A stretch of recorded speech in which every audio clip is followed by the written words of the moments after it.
भक्तामृतं विश्वजनानुमोदनम् सर्वार्थदं श्रीषट्कोपवाङ्मयम् सहस्रशाखोपनिषत्समागमम् नमाम्यहं द्राविडवेदसागरम्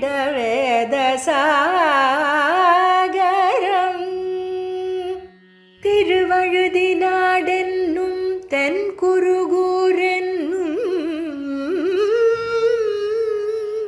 மறுவினியவன் பொருநலென்னும் அருமறைகள் அந்தாதி செய்தான் நடியினையே எப்பொழுதும் சிந்தியாய் நெஞ்சே தெளிந்து மனத்தாலும் வாயாலும் வண்குருகூர் பேணும் இனத்தாரை அல்லாதிரைஞ்சேன்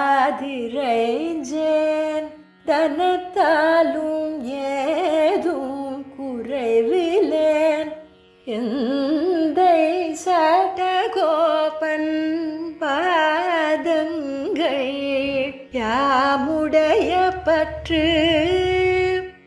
ஏந்த பெருங்கீர்த்தி ராமானுசமுனிதன் பாய்ந்த மலர்பாதம் வணங்குகின்றேன் ஆய்ந்த பெருஞ்சீரார் சடகோபன் செந்தமிழ் வேதம் தரிக்கும் பேராத உள்ளம் பெற வார்த்தைகளும் சோலை மதிளரங்கர் வண்புகழ் மேல் ஆன்ற தமிழ் மறைகள் ஆயிரமும் ஈன்ற முதல் தாய் சடகோபன் மொயம்பால் வளர்த்த இதத்தாய் இராமானுசன் மிக்க இறை நிலையும் மெய்யாமுயிர் நிலையும் தக்க நெறியும் தடையாகி தொக்கியலும் ஊழ்வினையும் வாழ்வினையும் ஓதும் குருகையர்கோன் யாழினிசை வேதத்தியல். ஆழ்வார் திருடிகளே சரணம், எம்பெருமானார் திருடிகளே சரணம், ஜீயர் திருடிகளே சரணம், ஜீயர் திருடிகளே சரணம்.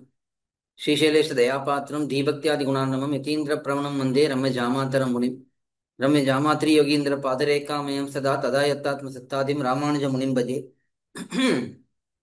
லக்ஷ்மீநாத சமாரம்பாம் நாதயாமன மத்தியமாம் அஸ்மதாச்சாரிய பரியந்தாம் வந்தே குரு பரம்பராம் யோனித்யமச்சுத பதாம்புஜே யுக்மருக்மம் வியாமோகதஸ்ததிதராணி திருநாயமேனே அஸ்மத்குரோர் பகவதோஸ்ய தயைக சிந்தோஹோ ராமானுஜஸ்ய சரணௌ சரணம் பிரபத்யே.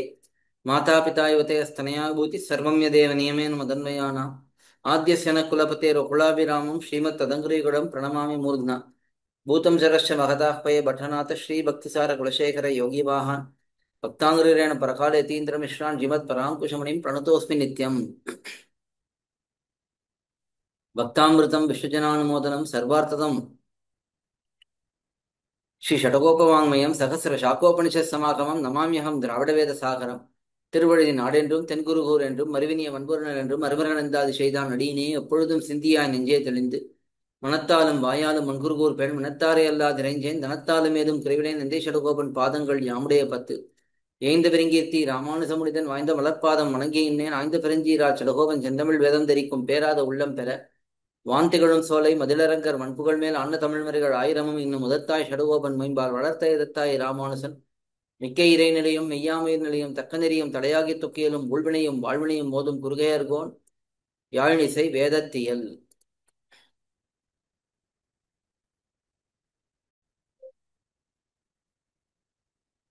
ஸ்ரீமத் பரமஹம்சேத்யாதி யதுகிரி யதிராஜ நாராயண ராமானுஜிய சுவாமியினுடைய நியமனத்தின் பேரிலே திவ்ய பிரபந்த தாரா என்று ஒரு அற்புதமான தொடர் தொடர் உபன்யாசங்கள், திவ்ய பிரபந்த பாசுரங்களுக்கான அர்த்த விசேஷங்களை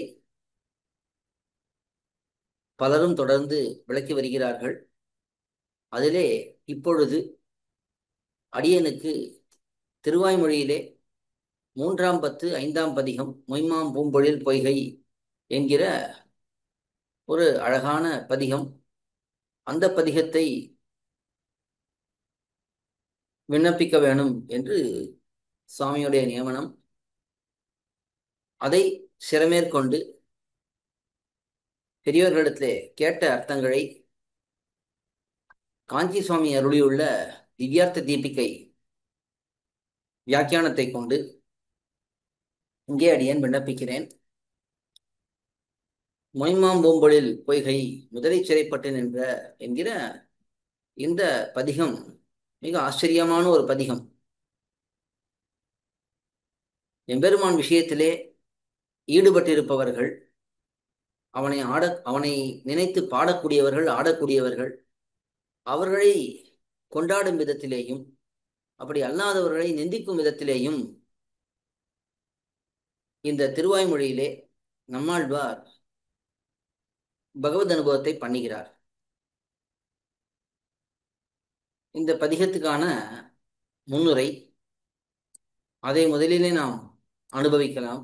காஞ்சி சுவாமி அருளியுள்ள சுருக்கமான முன்னுரை, முதலிலே அதை அனுபவிக்கலாம். அதற்கு பிறகு பாசுரங்களுக்கான அர்த்த விசேஷங்களை நாம் தொடர்ந்து அனுபவிக்கலாம்.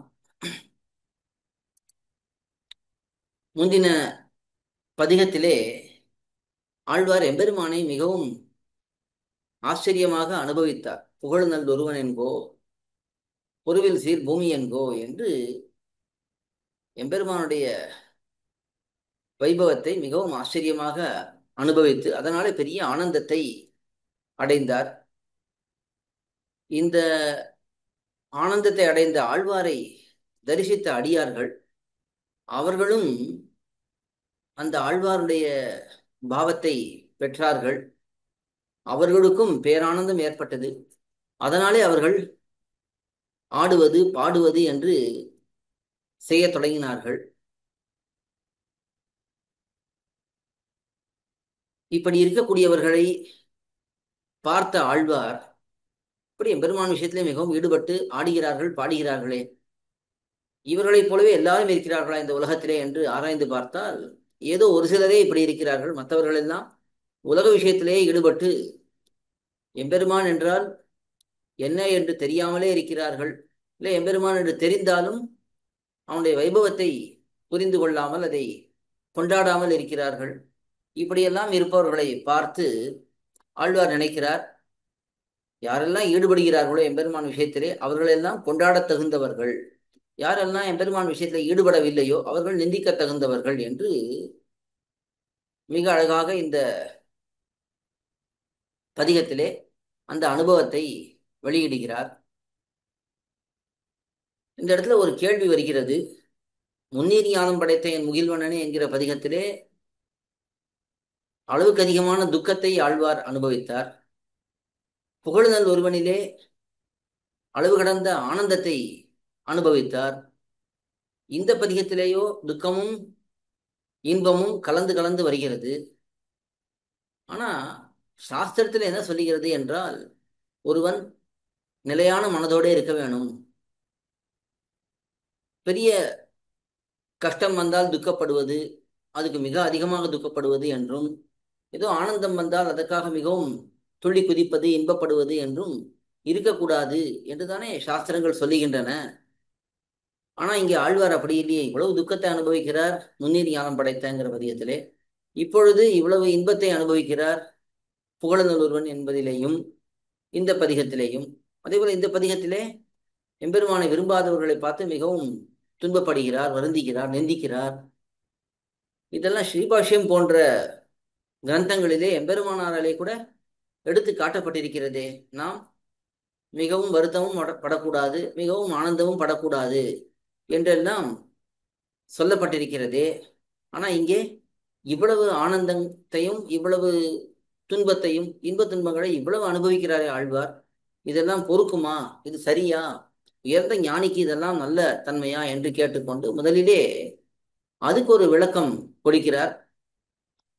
அதாவது பிராகிருத விஷயங்கள், இந்த உலக விஷயங்களிலே இன்பம் துன்பம் என்பது சாஸ்திரம் வேண்டாம் என்று சொல்லுகிறது. ஆனால் பகவத் விஷயத்திலே இன்பம் துன்பம் என்பதை சாஸ்திரம் நன்றாகவே ஆதரிக்கிறது.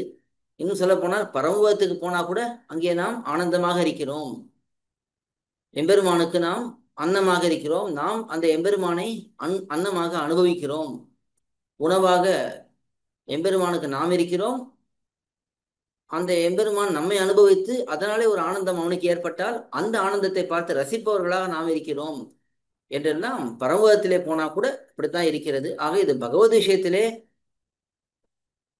அவனை அவனுடைய கூடினால் அவனை பெற்றால் ஆனந்தம் அடைவதும், அவனை தாங்கள் இழந்தாலும் சரி மற்றவர்களுக்கு அவன் கிடைக்கவில்லை என்றாலும் அதை பார்த்தாலும் துக்கப்படுவது என்பதெல்லாம் பகவத் விஷயத்தில் இருந்தால் அது கொண்டாடத் தகுந்ததே. சாஸ்திரத்துல சொன்னதெல்லாம் உலக விஷயங்கள்ட இன்ப துன்பங்கள் கூடாது.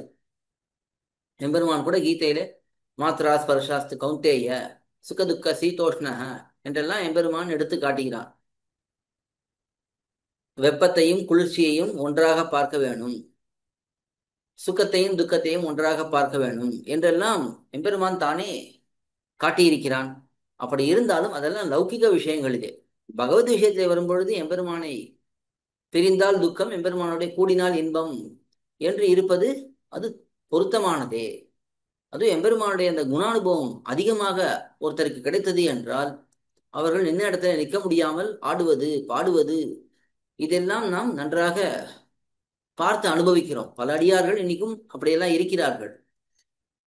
முக்தர்கள் கூட பரமபதத்தை சென்று அடைந்த பிறகு அங்கே ஹா ஹூ என்று மிகவும் ஆனந்தமாக எம்பெருமானை அனுபவித்து மகிழ்கிறார்கள். நாரத முனிவர் போன்றவர்கள் எல்லாம் எம்பெருமானுடைய சந்நிதியிலே வந்தவாறே அவர்கள் ஆடத் தொடங்குகிறார்கள், பாடத் தொடங்குகிறார்கள். இப்படியெல்லாம் இருப்பதுதான் இந்த உடம்புக்கு, இங்கே இருக்கக்கூடிய கை கால்களுக்கே பிரயோஜனம் என்றே நாம் பார்க்கலாம். இந்த உடம்பு கிடைத்ததுக்கு, இந்திரியங்கள் கிடைத்தது என்ன பிரயோஜனம் என்றால் எம்பெருமானுக்கு தொண்டு செய்வது, எம்பெருமானுக்கு ஆனந்தத்தை விளைப்பது தானே. அதை இங்கே இந்த ஆடல் கூட பாடல் மூலமாக பண்ணுகிறார்கள் என்று சொல்லப்படுகிறது. இதை பண்ணுவதுதான் நமக்கு பிறவி பிரயோஜனமே. இப்படி வாய்ப்பிருந்தும் அதை இழந்து போகிறார்களே, அவர்களை பார்த்து நிந்திப்பதும், பெற்ற வாய்ப்பை நன்றாக கொண்டு எம்பெருமானை அனுபவிக்கிறார்களே அவர்களை புகழ்வதும், இப்படியெல்லாம் பகவத் அனுபவத்திலே இதெல்லாம் ஒரு ஒரு வகைகளாக இருக்கின்றன. பகவானை அனுபவிப்பதிலே இதெல்லாம் ஒரு ஒரு வகையா இருக்கு. அப்படி இருப்பதனாலே இதை இந்த திருவாய்மொழியிலே ஆழ்வார் எடுத்து காட்டுகிறார் என்று இந்த பதிகத்துக்கு ஒரு சுருக்கமான முன்னுரை காஞ்சி சுவாமி அளித்திருப்பது. முதல் பாசுரத்திலிருந்து அனுபவிக்கலாம். மொய்மாம் பூம்பொழில் பொய்கை முதலை சிறைப்பட்டு நின்ற கைமாவு கருள் செய்த கார்முகில் போல் வண்ணன் கண்ணன் எம்மானை சொல்லிப்பாடி எழுந்தும் பறந்தும் துள்ளாதார் தம்மால் கருமமென் சொல்லீர் தன் கடல் வட்ட தொள்ளீரே. இதுல இன்னொரு விஷயம் நமக்கு தோன்றும். பாசுரத்துக்கு போறதுக்கு முன்னாடி இந்த நாம சங்கீர்த்தனம், எம்பெருமானுடைய திருநாமங்களை சொல்லி பாடுவது ஆடுவது இதெல்லாம் நம்முடைய சம்பிரதாயத்துல இப்போ ரொம்ப இல்லையே, குறைந்து போயிருக்கிறதே என்று ஒரு கேள்வி எப்பொழுதுமே கேட்கப்படும். அதுக்கும் சுருக்கமா பதில் பார்த்துடலாம். நம்முடைய சம்பிரதாயத்துல நாம சங்கீர்த்தனம் என்பது அருளிச்செயல் பாசுரங்களை நாம் விண்ணப்பம் செய்வதே தான். இப்ப காட்டக்கூடிய விஷயங்கள் எல்லாமே எம்பெருமானுடைய திருநாமங்களை சொல்லி பாடுவது ஆடுவது இதெல்லாம் ஆனந்தத்தினுடைய வெளிப்பாடாக தானே காட்டப்படுகிறது. பாசுரங்களை நாம் சேவித்தோம் என்றால் அதிலேயே நமக்கு அந்த அனுபவங்கள் அந்த பாவங்கள் எல்லாமே ஏற்படும். பாசுரங்களே ஒரு ஒரு பாசுரம் ஒரு ஒரு விதமான பாவத்திலே பாடப்பட்டிருக்கும். ஒரு உதாரணத்துக்கு பார்த்தோம்னா திருவாய்மொழியிலே பார்க்கலாமே, ஆடி ஆடி அகங்கரைந்து, அந்த பாசுரத்துடைய ஈட்டு வியாக்கியானத்திலே ரொம்ப அழகா எடுத்து காட்டுறார். இந்த ஸ்வரத்திலேயே ஆழ்வாருடைய கஷ்டம் தெரியும். ஆடி ஆடி அகங்கரைந்து இசை பாடி பாடி கண்ணீர் மல்கி நாடி நாடி நரசிங்கா என்னும் வாடி வாடும் இவ்வாணுதலே என்று அந்த பாசுரம், இந்த பதிகம் முழுக்கவே தன்னுடைய பெண் பிள்ளையானவள் மிகவும் தவிக்கிறாள், வாடுகிறாள் என்பதை சொல்லும் விதத்துல இருக்கு. அப்ப அந்த பாசுரத்துடைய ஸ்வரமே ரொம்ப குறைவாத்தான் இருக்கணும். நம்ம பாடும் பொழுதே ஆடி ஆடி அகங்கரைந்து இசை பாடி பாடி அப்படித்தான் பாடணும். அந்த பாசுரத்தை சேவிக்கிறதே அப்படிதான் சேவிக்கணும். ஏன்னா ஆழ்வாருடைய பாவம் அப்படி. இந்த பாசுரத்தை அப்படியே ஆடி ஆடி அகங்கரைந்து அப்படின்னு ரொம்ப சத்தமா அது ஒரு வீரப்பாடோட பாடக்கூடாது. அந்தந்த பாசுரங்களுக்குன்னு அந்தந்த பாவம் இருக்கு. இதே போல வார்கடாவருவி யானைமாமலையின் மறுப்பனை கூட கூட இருத்துருட்டி என்று அந்த பதிகம், திருச்செங்கன்னூர் திருச்சிற்றாருங்கிற பதிகத்திலே எம்பெருமானுடைய வீரம் சௌரியம் அந்த தன்மைகள் தெரியும்படிக்கு ஆழ்வார் அந்த பாசுரங்களை பாடியிருக்கிறார். அந்த பாசுரமே அப்படிதான் இருக்கு. வார்கடா வருவி யானைமா மலையின் மறுப்பனை கூடிரு துருட்டி ஊர்கோள் தென்பாகன் உயிர் செகுத்து அரங்கில் மலரை கொன்று சூழ்பரன் மேல் போர்கடாவசுரர் குறைக்கிட மாடமாமி மாடம் மாடமீமிசை கஞ்சனை என்று அந்த பாசுரத்திலே எப்படி கண்ணன் பெருமான் எல்லாரையும் கொன்றான், தன்னுடைய வீரப்பாடு தெரிய இருந்தாங்கிறது ரொம்ப அழகா ஆழ்வார் பாடியிருக்கார். அங்கே ஈட்டு வியாக்கியானத்திலே இந்த பாசுரமே வீரத்தோட பாடப்படக்கூடிய பாசுரம் என்று எடுத்து காட்டுகிறார். இப்ப பாடுறதே நம்ம அந்த பாசுரத்தை பாடும் பொழுதே அந்த எம்பெருமான் வெற்றி பெற்றான், அவனுடைய ஜெயம் என்பதை காட்டும் வகையில அந்த பாசுரத்தை பாடணும். அந்த பாசுரத்தை போய் வார்கடா வருவி யானைமாமலை அப்படி பாடக்கூடாது. ஏன்னா அந்த பாசுரத்துடைய பாவம் எம்பெருமானுடைய வீரத்தை காட்டுவது. அப்படி அந்த பாசுரங்களுடைய பாவத்தை எல்லாம் அனுபவித்து நாம் சேவித்தோம் என்றால் இதுவே நாம சங்கீர்த்தனம் தானே. பாசுரங்களை சேவிப்பதே, பாசுரங்களை வைத்தே நாம சங்கீர்த்தனம் பண்ணக்கூடிய அடியார்கள் கூட இருக்கிறார்கள். இது அதாவது பாட்டாகவே பாடக்கூடியவர்கள், நாட்டியமாக ஆடக்கூடியவர்கள். அது தவிர நாம் எப்பொழுதுமே இந்த கோயில்களிலே பாசுரங்களை சேவிக்கும் பொழுதும் சரி, வீதி புறப்பாடுகளிலே பாசுரங்களை சேவித்துக் கொண்டு அடியார்கள் வரும் பொழுதும் சரி, அப்பொழுதெல்லாம் அந்த பாசுரங்களை நன்றாக அனுபவித்து தானே சேவிக்கணும். ஏதோ இங்கே ஒப்புவித்தல் போட்டி நடத்துகிற மாதிரி அங்கே சேவிக்க கூடாது. அதாவது எம்பெருமானுடைய பாசுரங்களை அனுபவித்து ஆசையோட சேவிக்கணும். அந்த எம்பெருமானுக்கு உகப்பு ஏற்பட வேண்டும் என்று சேவிக்க வேண்டும். அதாவது நாம சங்கீர்த்தனம் என்பது ஒரு விதத்திலே நாம் வேறு சம்பிரதாயங்களிலே பார்ப்பதை போலே நம்முடைய சம்பிரதாயத்தில் பிரசித்தமாக இல்லை என்றாலும், அது இன்னொரு விதத்திலே பாசுரங்களை அடியார்கள் கூடியிருந்து கூட்டமாக விண்ணப்பம் செய்வது, கோஷ்டியாக விண்ணப்பம் செய்வது என்ற கிரமம் இருக்கிறது. இன்னொன்னு சொல்லுவார்கள் பொதுவாக, அதாவது இந்த நாம சங்கீர்த்தனம்ங்கிறது சாஸ்திரத்திலே ஒரு உபாயமாக சொல்லப்பட்டிருக்கிறது. அது உபாயமாக சொல்லப்பட்டிருப்பதனாலே அதுவும் பிரசித்தமான உபாயம். அதுவும் என்னன்னா, நம்ம அடிக்கடி கேள்விப்படுவோம், இந்த கலிகாலத்துக்கு பகவன் நாம சங்கீர்த்தனம் தான் உபாயம் என்று ஸ்பஷ்டமாக தியாயன் கிருத்தே யஜன்யஜா திரேதாயாம் என்று ஒரு ஒரு யுகத்துக்கு ஒரு ஒரு விதமாக பகவானை அடைவதற்கான வழி காட்டப்படுகிறது. கிருத்த யுகத்திலே தியானம் பண்ணுவது, திரேதா யுகத்திலே யாக யஜ்யங்கள் பண்ணுவது, துவாபர யுகத்திலே அர்ச்சையை வணங்குவது, இந்தந்த யுகங்களிலே பண்ணக்கூடிய காரியங்களை பண்ணினால் என்ன பலன் கிடைக்குமோ அது நாம சங்கீர்த்தனம் பண்ணினால் இந்த யுகத்திலே கலியுகத்திலே கிடைக்கும். பெரிய ஒரு யாகத்தை பண்ணினார்கள் என்றால்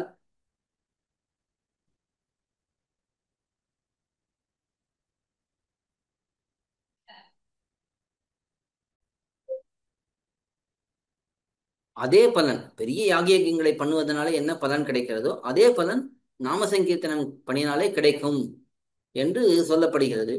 இப்படி இருக்கிறதுனால நம்முடைய பெரியோர்கள் இந்த நாம சங்கீர்த்தனம்ங்கிறது பிரசித்தமான உபாயமாக இருக்கிறது, எல்லாரையும் ஈர்க்கக்கூடிய உபாயமாக இருக்கிறது. அப்ப இதை நாம் அதிகமாக பண்ணினோம் என்றால் அதில் ஒரு உபாய புத்தி வந்து விட்டதுன்னா என்ன பண்ணுவது என்ற எண்ணம் இருப்பதனாலே அவர்கள் அதை தனித்துவமாக கை கொள்ளவில்லை என்று தோன்றுகிறது. ஏன்னா பல இடங்களிலே இந்த நாம சங்கீர்த்தனம் உபாயம் உபாயம் என்று சொல்லி சொல்லி இருப்பதனாலே நாமும் கிருஷ்ணா ராமான்னு சொல்லிட்டு இருக்கலாம், நாராயணான்னு சொல்லிட்டு இருக்கலாம், கேசவா கோவிந்தான்னு சொல்லிட்டு இருக்கலாம். அதுவே நமக்கு நல்லதை பண்ணிடும், அதுவே நமக்கு மோட்சத்தை பெற்றுக் கொடுத்துடும் அப்படிங்கிற அந்த எண்ணமே வரக்கூடாது. அதுதான் பிரச்சனையே. நாம் பிரபன்னர்கள் மூஷுக்கள் அப்படின்னா எம்பெருமான் தான் உபாயம், எம்பெருமான் தான் உப்பேயம். இந்த உபாயம் அவனே உப்பேயம் அவனேங்கிற அந்த புத்தி மாறாமல் இருக்கணும்னா இது போன்ற உபாயாந்தரங்களிலே ஈடுபடாமல் இருக்க வேண்டும். அது இந்த அதாவது நாம சங்கீர்த்தனம்ங்கிறது பிரசித்தமா உபாயம்னு சொல்லப்பட்டிருப்பதனாலே, அது ஈர்க்கக்கூடியது உபாயமாக இருப்பதனாலே சுலபமாக அதை எல்லாரும் உபாயமாக கருத தொடங்கி விடுவார்கள். அது இருக்கக்கூடாதுங்கிறதுனாலே இப்படி சொல்லியிருக்கலாம். அதுக்காக நம்ம நாம சங்கீர்த்தனம் பண்ணக்கூடாதுன்னு சொல்லக்கூடாது. ஏன்னா எம்பெருமானுடைய நாமங்களை சொல்லுவது நாம் அதுக்குன்னு ஏற்பட்டவர்கள், அதுக்குன்னு பிறந்தவர்கள், பகவன் நாம சங்கீர்த்தனம் பண்ணுவதற்குன்னு ஏற்பட்டவர்கள். அப்பொழுது அதை எப்படி பண்ண வேண்டும் என்றால் கைங்கரியமாக பண்ண வேணும். எப்படி பெரியவர்கள் பண்ணியிருக்கிறார்களோ அப்படியே பண்ணுவது உச்சிதம் என்று புரிந்து கொள்ள வேண்டும். இது ஒரு சுருக்கமான முன்னுரை. இந்த விஷயம் கொஞ்சம் விசாரமான விஷயம் என்பதனாலே அதை பற்றி அப்படின்னு அறிந்தவரை விண்ணப்பித்தேன். மேலே பாசுரங்களுக்கான அர்த்தங்கள் ஒவ்வொரு பாசுரமாக பார்க்கலாம். மொய்மாம் பூம்பொழில் பொய்கை முதலை சிறைப்பட்டு நின்ற முதல் பாசுரம். அதுக்கான பதவுரை: தன்கடல் வட்டத்துள்ளீர், இந்த குளிர்ந்த கடல் சூழ்ந்த பூமண்டலத்தில் உள்ளவர்களே. இந்த பூமியானது கடலாலே சூழப்பட்டிருக்கிறது, அப்படிப்பட்ட பூமியிலே இருப்பவர்களே.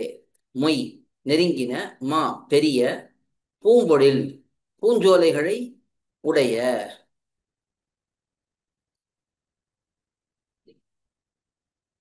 பொய்கை தடாகத்தினால், முதலை தடாகத்தில் முதலையினால் சிறைப்பட்டு கவ்வப்பட்டு.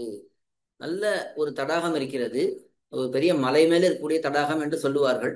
அதாவது கஜேந்திர ஆழ்வான் இருந்த இடத்திலே வறண்டு போனதாகவும் அங்கிருந்து நல்ல ஒரு பொய்கையை தேடி போனதாகவும், அப்படி இந்த மலைக்கு மேலே ஒரு பொய்கை கண்ணிலே பட்டது. அங்கே நிறைய பூஞ்சோலைகள் எல்லாம் இருக்கு, அதுக்கு நடுவிலே இந்த தடாகம் இருக்கு. அதுக்குள்ளே போய் இருக்கும் பொழுது, அந்த புஷ்பத்தை எடுக்கும் பொழுது, பெருமானுக்கு சமர்ப்பிக்க வேண்டும் என்று ஒரு தாமரை புஷ்பத்தை எடுக்கும் பொழுது முதலையானது கவ்விவிட்டது காலை. முதலையினால் சிறைப்பட்டு கவ்வப்பட்டு நின்ற, கரையேற மாட்டாது வருந்தி நின்ற. அது அங்கேயே நிக்கிறது. சிறைப்பட்டு நின்றங்கிறது கூட அர்த்தம் காட்டுறார். இருக்கிற இடத்துல இருக்கு, அதால் நகரவே முடியல. அப்படி நின்ற கைமாவுக்கு, கஜேந்திர ஆழ்வானுக்கு, கைமான மானா மிருகம்னு அர்த்தம், கைமானா கை தும்பிக்கையுடைய தும்பிக்கையுடைய மிருகம் என்று அர்த்தம். இப்ப கைமாவுக்கு, கஜேந்திர ஆழ்வானுக்கு அருள் செய்த, கிருபை பண்ணின கார்முகில் போல் வண்ணன், காளமேக சியாமலனான கண்ணன் எம்மானை, ஸ்ரீ கிருஷ்ண பரமாத்மா அந்த எம்பெருமான் ஸ்ரீமன் நாராயணன் கண்ணனும் பெருமானாக இருக்கக்கூடியவன், நம்முடைய சுவாமியானவன். அப்படிப்பட்டவனை சொல்லி பாடி, புகழ்ந்து பாடி, அந்த எம்பெருமானுடைய பெருமைகளை நன்றாக பாடி, எழுந்தும் இருந்த விடத்தில் இராமல் எழுந்தும், உட்கார்ந்திருக்கிற இடத்துலயே உட்கார்ந்திருக்க எம்பெருமானுடைய புகழை பாடினோம்னா தன்னிடையே ஆட வேண்டும். அதுபோல பறந்தும், பூமியில் கால் பாவாதபடி அலைந்தும், உயரத்துல நல்லா குதிக்க வேண்டும். துள்ளாதார் தம்மால், கழித்து கூத்தாடாதவர்களால், நன்றாக கழித்து கூத்தாட வேண்டும், அது பண்ணாதவர்களால் என் கருமம், என்ன பயன்? சொல்லீர், சொல்லுங்கோள், நீங்களே சொல்லுங்கோள். இந்த உலகத்திலே இருப்பவர்களே, அந்த கஜேந்திர ஆழ்வானுக்கு அருள் புரிந்த எம்பெருமான், அந்த எம்பெருமான் கருநீல வண்ணத்திலே இருக்கக்கூடிய கண்ணன் எம்பெருமான், அவனை புகழ்ந்து பாடி நன்றாக ஆடி மகிழ்ந்து துள்ளாதவர்களாலே இந்த உலகத்திலே என்ன பயன் என்று ஆழ்வார் இந்த பாசுரத்திலே கேட்கிறார். நம்பிள்ளை ஈட்டிலே ஒரு அழகான விஷயத்தை காட்டுகிறார். இதில் காஞ்சி சுவாமி எடுத்து தன்னுடைய விளக்க உரையிலே காட்டியிருக்கிறார். பட்டரி விடத்தை அருள் செய்யா நிற்க செய்தே, அவன் 100,000 செய்தாலும் விக்கிருத்தர் ஆகாமைக்கு நாமே வேணும். நமக்கு ஒரு ஆபத்து உண்டானால் இருந்த விடத்திலே இருக்க மாட்டாதே, விக்கிருத்தன் ஆகைக்கும் அவனே வேணும் என்று அருளி செய்தார் என்பதாம். பட்டர் ஒரு அழகான வாக்கியம் இங்கே அருளி செய்கிறார். அதாவது எம்பெருமான் தன்னுடைய கஜேந்திராழ்வான் என்கிற அடியவனுக்கு ஒரு ஆபத்துன்னு வந்தபோது உடனே ஓடி வந்தான். அதான் விக்கிருத்தின்னா இந்த இடத்துல ஒரு மாற்றம், ஒரு விகாரம். அப்படி எம்பெருமான் பண்ணுகிறான். அதே நாம் எப்படி இருக்கோம்? அவன் நமக்கு எவ்வளவு பண்ணினாலும் ஒரு மாற்றமும் இல்லாமல், அப்படியே ஒரு பாவமும் இல்லாமல், அவனிடத்துல ஒரு அன்பும் இல்லாமல் நாம் இருக்கிறோம். அதான் அப்படி மாறா, எவ்வளவு எம்பெருமான் நமக்கு உதவி பண்ணாலும் மாறாமல் இருக்கிறதுக்கு நாமே தான் இருக்கணும். நம்ம தான் அப்படி இருக்க முடியும். அதே நமக்கு ஒரு ஆபத்து வந்தால் உடனே ஓடி வரக்கூடிய தன்மைக்கு அவன்தான் வேணும் என்று பட்டர் ரொம்ப அழகா எழுதி காட்டுகிறார். அதாவது எம்பெருமானை போல பரம தயாளு இல்லை, அப்படிப்பட்ட தயை கொண்டிருந்த அந்த எம்பெருமான் விஷயத்துல ஈடுபடாத நம்மை போன்ற கல்லெஞ்சக்காரர்களும் இல்லை என்று காஞ்சி சுவாமி எடுத்து காட்டுகிறார். இது முதல் பாசுரம். அடுத்தது 2ஆம் பாசுரம். தன்கடல் வட்டத்துள்ளாரை தமக்கிரையா தடிந்துண்ணும், தென்கடல் கால் அசுரர்க்கு தீங்கிழைக்கும் திருமாலை, பண்கள் தலை கொள்ள பாடி பறந்தும் குனித்து உழலாதார், மண்கள் உலகில் பிறப்பார் வல்வினை மோதம் அலைந்தே. அழகான பாசுரம். தன்கடல் வட்டத்து உள்ளாரை, குளிர்ந்த கடல் சூழ்ந்த பூமண்டலத்தில் உள்ள ஜனங்களை. இந்த பூமண்டலம் குளிர்ந்த கடலாலே சூழப்பட்டிருக்கு, அங்கே இருக்கக்கூடிய ஜனங்களை. தமக்கு இறையா, தங்களுக்கு உணவாக தடிந்து உண்ணும் கொன்று தின்றவர்களும் கொன்று தின்கிறவர்களும் திண்கடல் கால் திண்ணிய வீரல் கடல்களை அணிந்த காலை உடையவருமான அசுரர்க்கு ஆசுர பிரகிருதிகளுக்கு தீங்கிழைக்கும் திருமாலை, அவர்களுக்கு அனர்த்தங்களை ஆபத்துக்களை விளைக்கக்கூடிய திருமால் ஸ்ரீமன் நாராயணன். அப்படிப்பட்ட அந்த திருமாலை பண்கள் தலை கொள்ள பாடி, நன்றாக இசை மிகுந்திருக்கும்படி பாடி, பறந்தும் உயர கிளம்பியும், அதாவது குதித்து குனித்து ஆடியும், நன்றாக ஆடி உழலாதார் எங்கும் தெரியாதவர்கள். இப்படி எம்பெருமானுடைய பெருமைகளை பாடி ஆடி குதித்து திரிய வேண்டும், எல்லா இடத்துக்கும் போக வேண்டும். அதை பண்ணாதவர்கள் மண்கொள் உலகில், மண்கொள் உலகம் இந்த மண்ணுலகம், மண்ணுலகத்திலே வல்வினை வல்வினை மலைந்து மோத கொடிய பாவங்கள் எல்லாம் அப்படியே மேலிட்டு வந்து நலியும்படியாக பிறப்பார், மீண்டும் மீண்டும் பிறப்பார்கள். அதாவது நித்திய சம்சாரிகளாவே இந்த உலகத்திலே இருந்து விடுவார்கள் என்று இந்த இரண்டாவது பாசுரத்துக்கு பதவுரை அழகான அர்த்தங்கள் எல்லாம் காட்டியிருக்கார்.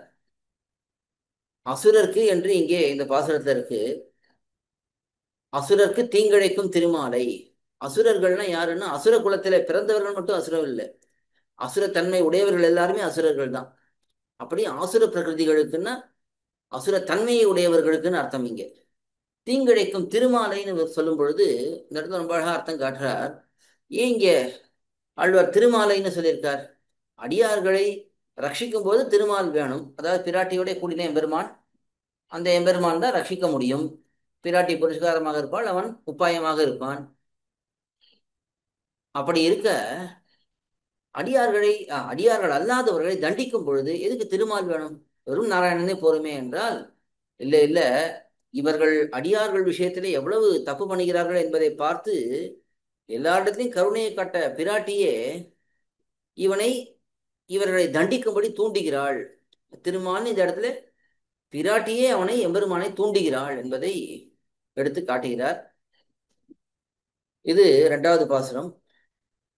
அடுத்தது மூன்றாம் பாசுரம். மலை எடுத்து கல்மாரி காத்து பசுநிறை தன்னை தொலைவு தவிர்த்த பிரானை சொல்லி சொல்லி நின்று எப்போதும் தலையினோடு ஆதனன் தட்ட தடுகுட்டமாய் பரவாதார் அலைகள் நரகத்தழுந்தி கிடந்து உழைக்கின்ற வம்பரே. இது மூன்றாம் பாசுரம். பதவுரை. மலையை, கோவர்தன மலையை குடையாக தூக்கி எடுத்து, மலையை எடுத்து கோவர்தன மலையை குடையாக தூக்கி, கல்மாரி கல்மழையை காத்து, இந்த கல்மழையிலிருந்து ரட்சித்து யாரை? பசுநிறை தன்னை, பசு கூட்டத்தை, தொலைவு தவிர்த்த பிரானை, அவர்களுடைய துன்பத்தை எல்லாம் போக்கி கொடுத்த எம்பெருமானை சொல்லி சொல்லி, பலமுறை சொல்லி, பலகாலம் சொல்லி, எப்போதும் எல்லா காலத்திலும் நின்று நிலை நின்று ஆதனத்தோடு தலை தட்ட. தலைங்கிறது நம்முடைய தலை, அது எங்கே படணுமா? ஆதனத்தோடு. ஆதனம்னா தலை, இந்த பூமி. தலை பூமியிலே படும்படிக்கு தடுகுட்டமாய் தலைகீழாக பரவாதார் சம்பிரமியாதவர்கள், தலைகீழ குதிச்சு ஆடணுங்கிற அந்த அளவுக்கு எம்பெருமான் விஷயத்துல அனுபவம் இருக்க வேண்டும். அப்படி சம்பிரமியாதவர்கள் அலைகள் நரகத்து, துக்கப்படுவதையே இயல்பாக உடைய நரகத்தில். இந்த நரகம்னா எப்படி இருக்கும்? எப்பொழுதுமே அங்க துக்கம்தான் நிறைந்திருக்கும். ஸ்வர்க்கம்னா இன்பமே நிறைந்திருக்கும், நரகம்னா துக்கமே நிறைந்திருக்கும். இந்த பூமியில எப்படி இருக்குன்னா ரெண்டும் கலந்து இருக்கு.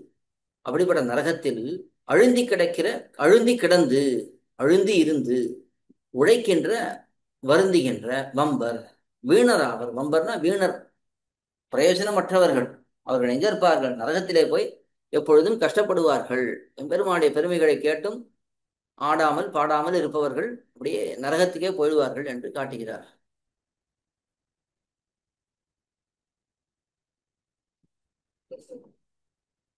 இது மூன்றாம் பாசுரம். அடுத்தது நான்காம் பாசுரம். வம்பவிழு கோதை பொருட்டா மால்விடை ஏழும் அடர்த்த செம்பவள திரள்வாயன் சிறிதனன் தொல்புகள் பாடி கும்பிடு நட்டமிட்டாடி போகு கட்டுண்டுழலாத தம்பிறப்பால் பயனன்னே சாதுசனங்கள் இடையே. சாதுசனங்கள்னா சாத்விகர்கள், சாதுக்கள்னாலே எப்பொழுதும் எம்பெருமானை நினைத்திருப்பவர்கள், உயர்ந்த ஸ்ரீ வைஷ்ணவர்கள், நன்றாக புலன்களை அடக்க தெரிந்தவர்கள், சாஸ்திரங்களிலே நன்றாக நம்பிக்கை உள்ளவர்கள், அவர்கள சாது சனங்கள்னு சொல்றாரு இங்க ஆழ்வார். எம்பெருமான் விஷயத்துல ஈடுபடாமல் இருப்பவர்கள், அவர்களுடைய பிறப்பினாலே என்ன பிரயோஜனம்? சாதுக்களுக்கு நடுவில் அவர்களும் வந்து பிறந்திருக்கார்களே, என்ன பிரயோஜனம்? ஒண்ணுமே பிரயோஜனம் இல்லையே என்று இந்த பாசுரத்திலே காட்டுகிறார். வம்பவிழ் கோதை பொருட்டா நறுமணம் மிக்க பூமாலை அணிந்துள்ள நப்பின்னைக்காக. எம்பெருமான் விஷயத்திலே மிகவும் ஈடுபட்ட பிராட்டி நப்பின்னை பிராட்டி. அதனால் அந்த பிராட்டியை எடுத்து காட்டுகிறார். நறுமணம் மிக்க பூமாலை அணிந்துள்ள நப்பின்னைக்காக, இந்த நப்பின்னை பிராட்டிக்காக. மால்விடை ஏழு மடர்த்த பெரிய ரிஷபங்கள் ஏழையும் வலிய அடக்கினவனும், ஏழு ரிஷபங்களையும் நன்றாக அடக்கினான், அப்படிப்பட்டவனுமான சிறீதரன் திருமாலினது தொல்புகழ் நிஜமான புகழை பாடி, வாயார பாடி, பழமையான நிஜமான புகழை நன்றாக பாடி, கும்பிடு நட்டமிட்டு ஆடி, தலைகீழாக கூத்தாடி. கும்பிடு நட்டமிட்டு ஆடுறதுன்னா கீழே விழுந்து குனி குனி குனிந்து சேவிப்பதை போல நாட்டியம் ஆடுவது. தலைகீழாக கூத்தாடி, போகு உகட்டுண்டு அடைவு கேடு தலையெடுத்து. போகு உகட்டுண்டுன்னா, போகுன்னா அடைவு கேடு. அடைவு கேடுனா ஒரு கிரமம் இல்லாமல், வரிசை கிரமம் இல்லாமல். அடைவு கேடு தலையெடுத்து உழலாதார் சம்பிரமியாதவர்கள், யார் அப்படி நன்றாக ஆனந்தமாக ஆடவில்லையோ அப்படிப்பட்டவர்கள் சாது சனங்களிடையே, சாத்விக ஜனங்கள் நடுவே தம் பிறப்பால் என் பயன், ஜனிப்பதனாலே என்ன பயன்? சாது ஜனங்களுக்கு நடுவிலே வந்து பிறக்கிறதே எம்பெருமானை அடைவதற்கு, அவனுடைய பெருமைகளை பாடுவதற்கு தான். ஆனா அப்படி பண்ணாமல் இருந்தால் அதனால் என்ன பயன் என்று காட்டுகிறார். இதுலேயும் ரொம்ப அழகான ஒரு ஐதிஹ்யம் ஒன்று காட்டப்படுறது இந்த பாசுரத்துல. சாது சனங்களிடையேன்னு வரும்பொழுது ஈட்டிலே ஒரு ஸ்ரீசுக்தி இருக்கு, அதை எடுத்து காஞ்சி சுவாமி காட்டியிருக்கார். திருப்புன்னைக்கு கீழே ஒருவர் இருக்கும் இடத்தில் நம் முதலிகள் 10 பேர் கூட நெருக்கிக் கொண்டிருக்க செய்தே, கிராமணிகள் மயிரெழுந்த பிசல்களும் பெரிய வடிவுகளும் மேலே சுற்றின இரட்டைகளுமாய் இடையிலே புகுந்து நெருக்குமா போலே கான் என்று பிள்ளை பிள்ளை ஆழ்வான். பிள்ளை பிள்ளையுடைய வார்த்தை இது. பிள்ளை பிள்ளை ஆழ்வான் என்பவர் கூரத்தாழ்வானுடைய சிஷ்யர். அவர் ஒரு வார்த்தையை அருளி செய்கிறார் இந்த இடத்துல. அதாவது பயனன்னே சாது சனங்களிடையேன்னு இருக்கிற இடத்துல இவர்களாலே சாது சனங்களுக்கு என்ன பிரயோஜனம், இவர்களுக்கு தான் என்ன பிரயோஜனம் என்று அதை கேட்கிறார். திருப்புன்னைக்கு கீழே ஒருவர் இருக்கும் இடத்திலே நம் முதலிகள் 10 பேர் கூட நெருக்கி கொண்டிருக்க செய்தே. திருப்புன்னைன்னா சந்திரபுஷ்கரணி பக்கத்தில் இருக்கக்கூடிய புன்னை மரம். அங்கேதான் எம்பெருமானும் பிராட்டியும் எப்பொழுதும் ஏகாந்தமாக அனுபவிப்பார்கள். அந்த இடத்துலதான் பகல் வேளையிலே அடியார்கள் எல்லாரும் வீட்டிலிருந்து சம்பிரதாய அர்த்தங்களை எல்லாம் விசாரம் பண்ணி கொண்டிருப்பார்கள். அங்கே ஒருவர் இருக்கும் இடத்திலே நம் முதலிகள் 10 பேர் கூட நெருக்கி கொண்டிருக்க செய்தே. ஒருவர் எடுக்க வேண்டிய இடத்துல 10 பேர் நெருக்கி கொண்டு, முதலிகள்னா அடியார்கள் அவர்கள் எல்லாம் இருக்கும் பொழுது, கிராமணிகள் மயிரிழந்த பிசல்களும் பெரிய வடிவுகளும் மேலே சுற்றின இரட்டைகளுமாய். இந்த கிராமணிகள்லாம் வருகிறார்கள். கிராமணிகள்னா கிராமத்தில் இருக்கக்கூடிய பெரியவர்கள். மயிரிழந்த பிசல்களும், அவர்களிடத்துல நல்ல உடம்பெல்லாம் நிறைய மயிரா இருக்கு. பெரிய வடிவுகளும், பெரிய பெரிய வடிவை உடையவர்களாக இருக்கிறார்கள். மேலே சுற்றின இரட்டைகளுமாய், தலைக்கு மேலே தலைப்பா கட்டின்னு இருக்கா. இதெல்லாம் கிராமத்து தலைவர், பஞ்சாயத்து தலைவர் இப்படி எல்லாம் இருந்தால் அவர்கள் இப்படி இருப்பார்கள். அப்படி அவர்கள், அதாவது பாகவதர்களாக இல்லாதவர்களை பத்தி இங்க பேச்சு. அவர்கள் இடையிலே புகுந்து நெருக்குமா போலே. இடையிலே புகுந்து நெருக்கினா எப்படி இருக்கும்? அதை போல இங்கே இப்படிப்பட்டவர்களாலே என்ன பிரயோஜனம், சாதுசனங்களுக்கு நடுவிலே என்ன பிரயோஜனம் என்று காட்டுகிறார். அடுத்த பாசுரம். சாதுசனத்தை நலியும் கஞ்சனை சாதிப்பதற்கு ஆதியஞ்சோதி உருவை அங்கு வைத்து இங்க பிறந்த வேத முதல்வனை பாடி வீதிகள் தோறும் துள்ளாதார் ஓதி உணர்ந்தவர் முன்னா என் செவிப்பார் மனுஷரே. சாதுசனத்தை நலியும், சாத்விகர்களை துன்பப்படுத்தின கஞ்சனை கம்சனை சாதிப்பதற்கு தண்டிக்கும் பொருட்டு. இந்த சாதிப்பதுங்கிறது சாசனம் பண்ணுவதுங்கிற அர்த்தத்திலே வந்திருக்குங்கிறதை காட்டுறார். தண்டிக்கும் பொருட்டு. ஆதியம் சோதி உருவை, எம்பெருமானுடைய திருமேனி அது எப்படி இருக்கு? நித்தியமாக இருக்கிறது. ஆதிங்கிறது தான் நித்தியமா இருக்கு.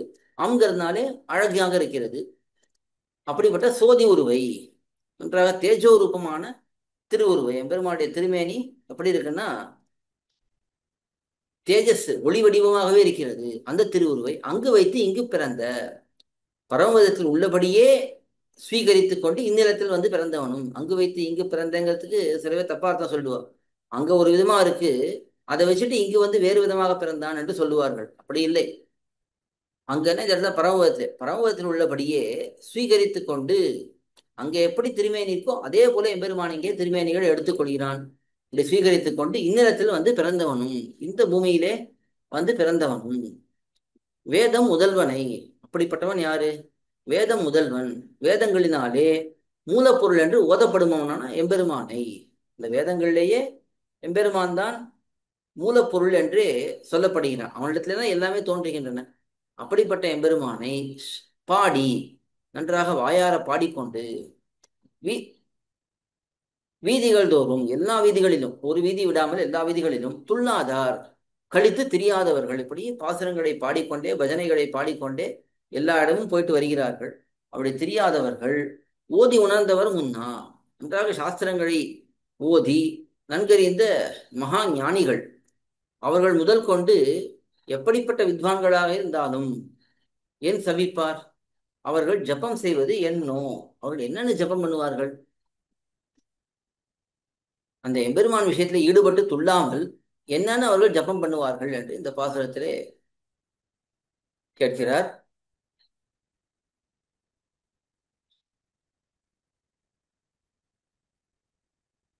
இதிலே ஒரு அழகான விஷயத்தை எடுத்து காட்டுறார். எம்பெருமான் தன் அளவிலே தீரக்கழி அபராதப்படுபவர்களை பற்றி ஒன்றும் கணிசியான். அவனிடத்துல எவ்வளவு அபசாரப்பட்டாலும் எம்பெருமான் பொறுத்து கொள்ள மாட்டான். ஆனா ஆசிரியர் விஷயத்திலே கொஞ்சம் அபராதம் பண்ணாலும் கூட அப்பொழுதே அவர்களுக்கு தண்டனை கொடுப்பான் என்று இதிகாச புராணங்களிலே நாம் பார்க்கிறோம்.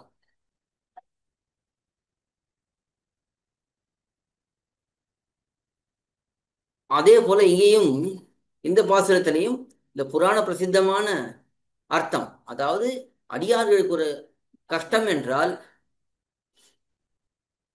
அந்த கஷ்டம் கொடுப்பவனை எம்பெருமான் விடாமல் அழித்து விடுவான் என்பது சொல்லப்படுகிறது. அதே போல அடியார்களுக்கு ஒரு துன்பம் என்றால் தனக்கு நன்மையை கூட எம்பெருமான் விரும்பாமல் இருப்பான்ங்கிறதுக்கும் பிரமாணம் காட்டப்படுவது. அதாவது துவைகிஞ்சித் சமாபன்னே கிம் காரியம் சீதையா மம என்று ஸ்ரீராமாயணத்திலே யுத்தம் நடப்பதற்கு கொஞ்சம் முன்பு பெருமாள் ஒரு பக்கம் பெரிய படையோட இருக்கார், வானர படையோட. அந்த பக்கம் ராவணன் உப்பரிகையிலிருந்து பார்த்துட்டு இருக்கான், அவனுக்கும் பெரிய படை இருக்கு. அப்போ சுக்ரீவ மகாராஜர் பார்க்கிறார், இது என்ன அவன் உப்பரிகை மேல இருந்து பார்த்துட்டு இருக்கிறது, பெருமாள் இங்கே கீழே இருக்கார், அவன் என்ன அப்படி இருக்கிறது என்று பார்த்து இங்கிருந்து வேகமாக போய் அவனுடைய கிரீடத்தை தட்டி விட்டு வேகமாக திரும்பி எம்பெருமானிடத்திலே வந்து விட்டார். அப்பொழுது பெருமாள் அந்த சுக்ரீவ மகாராஜரை பார்த்து சொல்லுகிறார், நீர் இப்படி அங்கே போய் பண்ணிட்டு வருகிறீர், ஆனா உனக்கு ஏதாவது ஆயிடுச்சுன்னா எனக்கு சீதை கிடைத்துதான் என்ன பிரயோஜனம்? ஒன்றும் பிரயோஜனம் இல்லையே என்று பெருமாள் அங்கே சொல்லுகிறார். இது இந்த இடத்துல இந்த பாசுரத்துக்கு அழகாக பொருந்தும்படி எம்பெருமானுடைய அவதாரமே அடியார்களுக்கு நன்மை பண்ணுவதற்காகத்தான் என்பதை காட்டும் விதத்திலே ஐதீகமானது இருக்கிறது. இது பாசுரம். அடுத்த பாசுரம். மனுஷரும் மற்றும் முற்றுமாய் மாயப்பிறவி பிறந்த தனியன் பிறப்பில் தன்னை தடங்கடல் சேர்ந்த பிரானை கனியை கரும்பினின் சாற்றை கட்டியை தேனை அமுதை முனிவென்று ஏத்தி குனிப்பார் முழுதுனர் நீர்மையினாரே. அடுத்த பாசுரம். மனுஷரும் மனுஷ யோனியாயும் மற்றும் தேவ யோனியாயும் முற்றுமாய் மற்றும் உள்ள சகல யோனியாயும் எல்லா விதமான பிறவிகளிலேயும் எம்பெருமான் பிறக்கிறான், ஆச்சரியமான பிறவிகளை எடுக்கிறான். இப்படி எல்லா யோனியாயும் மாயம் பிறவி பிறந்த ஆச்சரியமான பிறவிகளில் பிறந்தருளின தனியன் ஒப்பற்றவனாய் தனித்துவம் வாய்ந்தவனாய் பிறப்பிலி தன்னை கருமடியான பிறப்பு இல்லாதவனாய், அதாவது பிறப்பிலினாலும் கூட ஒரு கர்மத்தினாலே எம்பெருமானுக்கு பிறப்பு இல்லையே தவிர இச்சையினாலே அவன் பிறக்கிறான். அப்படி கர்மடியான பிறப்பு இல்லாதவனாய் தடங்கடல் சேர்ந்த பிரானை, அதுக்கு மேலே எம்பெருமான் விசாலமான திருப்பார்கடலிலே கண் வளர்ந்துள்ளக்கூடிய பெருமானாக இருக்கிறான். கனி போன்றவனாய், நன்றாக பழம் எப்படி பழுத்து இருக்குமோ அதே போல கனி போன்றவனாய் இக்கரும்பின் சாற்றை, இந்த கருப்பஞ்சாறு போன்றவனாக எம்பெருமான் மிகவும் இனியவனாக இருக்கிறான். கட்டியை கற்கண்டு போன்றவனாய், ஒரு கல்கண்டு எப்படி இருக்குமோ அப்படி இருக்கக்கூடியவனாய், தேனை தேன் போன்றவனாய், அமுதை அமிர்தம் போன்றவனான எம்பெருமானை முனிவின்றி வெறுப்பில்லாமல் மிகவும் உவப்புடனே ஏத்தி குனிப்பார், துதித்து நர்த்தனம் செய்பவர்கள், எம்பெருமானை வணங்கி அவனுக்காக நாட்டியம் ஆடக்கூடியவர்கள் முழுதுனர் நீர்மையினார். அந்த சர்வஜர்கள் எல்லாம் கொண்டாட தக்கவர்கள். அவர்கள் எப்படிப்பட்டவர்கள்? நல்ல உயர்ந்த குணங்களை உடையவர்கள், அதுவும் நல்ல சர்வஜத்துவம் முதலான குணங்களை உடையவர்களாலே கொண்டாடத்தக்கவர்களாக இவர்கள் இருப்பார்கள் என்று இந்த பாசனத்தை காட்டுறார். இதுலேயும் ஒரு அழகான சரித்திரம் காட்டப்படுறது. அதாவது பிறப்பிலி நீங்க தனியன் சொன்னா என்ன அர்த்தம்னா, முதல்ல ஒரு அர்த்தம் காட்டுறார். தனியன் என்றாலே பரமபோக்கியம் என்று காட்டுகிறார். அதாவது அந்த இடத்துல இருக்கக்கூடிய ஸ்ரீசுக்தி அதை அப்படியே இங்கே காட்டியிருக்கிறார். ஈடுல இருக்கிறத தனியன் இப்படி அவதரித்தால் போம் என்று உடுத்த ஒளியனோடே வாயிற்று போவது. அவதார பரம்புரைகளில் ராமாவதாரம் ஒன்றிலும் 4 பேர் கூட போனார்கள் என்று கேட்டோம். இத்தனை இவன் நமக்காக பிறந்தான் என்ற நினைக்கைக்கும் ஒருவரும் இல்லாதிருக்காரே. பிறந்தான் என்று அது தன்னையே குற்றமாக ஒப்பாதிப்பாரேரே உள்ளது என்று ரொம்ப அழகான ஒரு வாக்கியம் தனியன்கிறதுக்கு காட்டியிருக்கிறார். அதாவது எம்பெருமான் இங்கே அவதரிக்கும் பொழுதும் கூட தனியனாகத்தான் இருக்கான். தனியன் என்றால் என்ன அர்த்தம்? அங்கிருந்து இங்க வந்தானே, வந்தவன் திரும்பி போறானே, பெரிய பட்டாளத்தோட போறானா, பெரிய படையோட போறானா? இல்ல இல்ல, அவன் தனியாத்தான் போகிறான். அதுவும் கிருஷ்ணாவதாரத்தை எம்பெருமான் தனியாகவே போய்விட்டான். தன்னுடைய தேரோட்டி கூட சொல்லல. அவனை கூட நீ போயிட்டு வா, நீ போய் அங்கே அருவி மதுரையிலே போய் துவாரகையிலே போய் நீ அவனுக்கு, அதாவது நான் இங்கிருந்து பரமபதத்துக்கு போகிறேன் என்று எல்லாருக்கும் தெரியப்படுத்தி என்று தன்னுடைய தேரோட்டி இடத்துல மட்டும் எம்பெருமான் சொல்லிவிட்டு புறப்படுகிறான். அதனால அங்கே ஒருத்தரையுமே கூட கூட்டின்னு போல. ராமாவதாரம் ஒன்றிலும் ஏதோ 4 பேர் கூட போயிருக்கா, அயோத்தியா வாசிகள் போயிருக்கா என்பது நமக்கு தெரியறது. அப்படி கேட்டோம் இத்தனை இவன் நமக்காக பிறந்தான் என்ற நினைக்கைக்கும் ஒருவரும் இல்லாதிருக்கிறதே. இவன் நமக்காக பிறந்தவன்கிறத கூட நினைக்க மாட்டார்கள் ஜனங்கள், அப்படி இருக்கிறார்கள் என்று ஈட்டிலே காட்டப்படுறது. பிறந்தான் என்று அது தன்னையே குற்றமாக ஒப்பாதிப்பாரே உள்ளது. அப்ப என்னதான் இருக்கு இந்த உலகத்திலே? இவன் பிறந்தான் என்று சொல்வதுதான், பிறந்தான் என்று அது தன்னையே குற்றமாக ஒப்பாதிப்பார், அதே ஒரு குற்றமா சொல்லக்கூடியவர்கள் தான் இந்த உலகத்திலே இருக்கார்கள். ஐயோ இவனும் பிறந்திருக்கான், இவனுக்கும் கர்மம் இருக்கு போல இருக்கு என்றெல்லாம் சந்தேகப்படுபவர்கள் தான் இருக்கிறார்கள் என்று காட்டுகிறார்.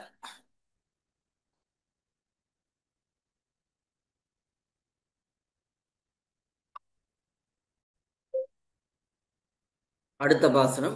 நீர்மையில் நூற்றுவர் ஐவர் கருள் செய்து நின்று பார்மல்கு சேனை அவித்த பரஞ்சுடரை நினைந்தாடி நீர்மல்கு கண்ணினராகி நெஞ்சம் குழைந்து நையாதே ஊன்மல்கி மோடு பெருப்பார் உத்தமர்கட்கு என் செய்வாரே. அழகான பாசுரம். எம்பெருமான் எப்படி பாண்டவர்களுக்கு உதவி செய்தான், தன்னுடைய கருணையை அவர்களிடத்தில் காட்டினான் என்பதை சொல்லக்கூடிய பாசுரம். நீர்மையில் ஈர நெஞ்சு இல்லாதவர்களான, அதாவது அவர்கள் கருணையே இல்லை, அப்படிப்பட்ட 100 துரியோதனன் முதலிய 100 பேரும் அவர்கள் மாழும்படியாக, அவர்கள் மரணமடையும்படியாக ஐவருக்கு பஞ்சபாண்டவர்களுக்கு அருள் செய்து நின்று கிருபை பண்ணி தன்னுடைய கிருபையை அந்த பஞ்ச பாண்டவர்கள் கொடுத்தான், யுத்தத்திலே அவர்கள் ஜெயிக்க வேண்டும் என்பதற்காக. பார்மல்கு சேனை அவித்த, பூபாரமாயிருந்த சேனைகளை தொலைத்தருளின பரம்சுடரை, பரஞ்சோதியான பெருமானை. அந்த எம்பெருமான் எப்படி இருக்கிறான்? பரஞ்சோதியாக உயர்ந்த விளக்கை போலே அவன் அப்படி ஜொலித்துக் கொண்டிருக்கிறான், விளக்கிலே இருக்கிற தீபத்தை போலே. அப்படிப்பட்ட அந்த எம்பெருமானை நினைந்து தியானம் பண்ணி ஆடி கூத்தாடி நீர்மல்கு கண்ணினராகி, ஆனந்த கண்ணீர் நிறைந்த கண்களை உடையவராகி, நெஞ்சம் குழைந்து நையாதே, நெஞ்சுருகி நையாமல், இப்படி அந்த எம்பெருமானை தியானம் பண்ணி கூத்தாடி ஆனந்த கண்ணீர் விட்டு அந்த கண்ணீரால் நிறைந்திருக்கக்கூடிய நிலையிலே இருந்து கொண்டு நெஞ்சுருகி நையாமல், நெஞ்சிலே அப்படியே உருக்கம் ஏற்பட்டு நைந்து போகாமல், ஊன்மல்கி உடல் தடித்து மூடு பருப்பார் வயிறு பருப்பவர்கள் உத்தமர்களுக்கு பாகவதோத்தமர்களுக்கு என் செய்வார்? அவர்கள் யாது செய்வார்கள்? ஒண்ணுமே அவர்களாலே பண்ண முடியாது. என்று இந்த பாசுரத்திலே காட்டுகிறார். இந்த பாண்டவர்களுக்கும் கௌரவர்களுக்கும் இருக்கக்கூடிய வித்தியாசத்தை காட்டுகிறார். காஞ்சி சுவாமி எடுத்து காட்டியிருக்கார். அதாவது கௌரவர்கள் எப்படி இருக்கிறார்கள்னா, நாங்களும் ஜீவித்து அவர்களும் ஜீவித்து என்பது கிடையாது. ஒன்று நாங்கள் வாழணும், இல்லை அவர்கள் வாழணும். இது துரியோதனாதிகள் சொல்லக்கூடியது. பாண்டவர்கள் என்ன சொல்லுகிறார்கள், நாங்களும் வாழ்றோம் அவர்களும் வாழட்டுமே, இது ஏன் அவர்கள் அழியணும் என்று அப்படி கேட்கக்கூடியவர்கள். ரெண்டு பேரும் நேர் எதிராக இருக்கிறார்கள். அதை எடுத்து காட்டுறார்.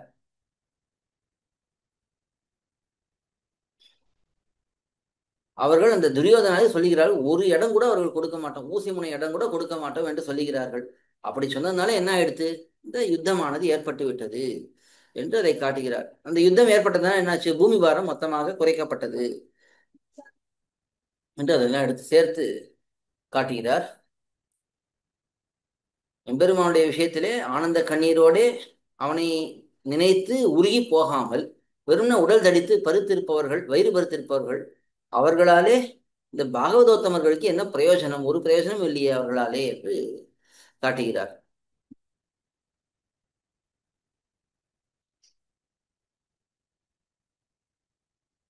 இந்த இடத்துல ஒரு அழகான ஐதிஹ்யமும் காட்டப்படுறது. உத்தமர்களுக்கு என் செய்வாரே என்று சொல்லும் பொழுது, அடியார்கள், அதாவது இந்த ஸ்ரீ வைஷ்ணவ குலத்திலே பிறப்பவர்கள் நமக்கு என்ன பிரயோஜனம் என்றால், வைஷ்ணவர்களுக்கு உருப்பாமதுவே. நம்மளை ஈட்டிலே இதை எடுத்து காட்டுறார். ஜன்மத்துக்கு பிரயோஜனம் வைஷ்ணவர்களுக்கு உருப்பாமதுவே என்று இருக்கிறார். ஆழ்வாருடைய எண்ணம் என்னன்னா, ஒருத்தன் பிறந்தான் என்றால் வைஷ்ணவர்களுக்கு ஏதாவது உதவி பண்ணிக்கொண்டே இருக்கணும், கைங்கரியம் பண்ணிக்கொண்டே இருக்கணும். அப்படி இருந்தால்தான் அது பொருத்தம். எதனால எப்படி பண்ணணும்னா, ஈஸ்வரன் என்ன பண்ணுகிறான், தன்னையும் தன் விபூதியையும் ததிய சேஷமாக்கியரே வைப்பது. தன்னையும் அவனுடைய விபூதி, அதாவது சொத்து, நித்திய விபூதி, லீலா விபூதி, இதெல்லாம் ததிய சேஷமாக்கியரே வைப்பது. அடியார்களுக்கு கீழ்ப்படியும்படிக்கு அவன் வைத்திருக்கிறான். அதனாலே உத்தமர்களுக்கு என்ன செய்வார் என, யாராவது அடியார்களுக்கு நாம் எப்பொழுதும் உதவி கொண்டே இருக்க வேணும் என்று காட்டுகிறார். இதுக்கு ஒரு உதாரணமும் காட்டுகிறார். இத்தியாசம் நடந்த சரித்திரம். அதாவது கூரத்தாழ்வானும் பெரிய நம்பியும் இந்த சோழ சபைக்கு போகிறார்கள். ராமானுஜரை பிடிக்கத்தான் வருகிறார்கள். ஆனால் கூரத்தாழ்வானும் பெரிய நம்பியும் அங்கே போகிறார்கள். அங்கே போய் அவன் சொல்றான், சிவாத் பரத்தனம் நாஸ்தி, சிவனுக்கு மேலே ஒரு தெய்வம் இல்லை என்று எழுதி கொடுக்க வேண்டும் என்று சொல்ல, உடனே இவர் கூரத்தாழ்வான் என்ன பண்றார், துரோணமஸ்தி ததப்பரம், சிவங்கிறதுக்கு ஒரு அளவுகோலும் சொல்லுவார்கள். அந்த அளவுகோலை விட துரோணம்ங்கிறது இன்னும் பெரியதான அளவுகோல், அதுவே சிறந்ததாக இருக்கிறது என்பதை அப்படி துவனிக்கும்படிக்கு கூரத்தாழ்வான் எழுதி கொடுக்கிறார். அதை பார்த்து மிகவும் கோபம் வந்து பெரிய நம்பியுடைய கண்களையும் கூரத்தாழ்வனுடைய கண்களையும் பிடுங்கிவிட வேண்டும் என்று இந்த ராஜாவானும் சோழ ராஜா அவன் பக்கத்திலே வர, அவனுடைய சேவகர்கள் பக்கத்திலே வர, அப்போ கூரத்தாழ்வான் என்ன பண்ற, தன்னுடைய கண்களை தானே பிடுங்கி போட்டு விடுகிறார். பெருமானாரையும் பெருமானையும் சேவித்தால் போரும், அது எனக்கு மனக்கண்ணிலே இருக்கு, இந்த வெளிக்கண்ணே வேண்டாம் என்று கூரத்தாழ்வான் பண்ணிவிட்டார். பெரிய நம்பி வயோதிகம், அவருடைய கண்கள் ராஜாவாலே பிடுங்கப்பட்டது.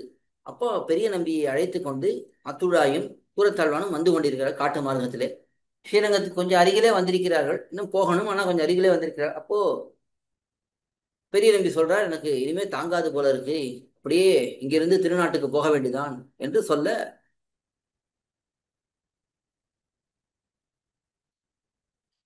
அப்பொழுது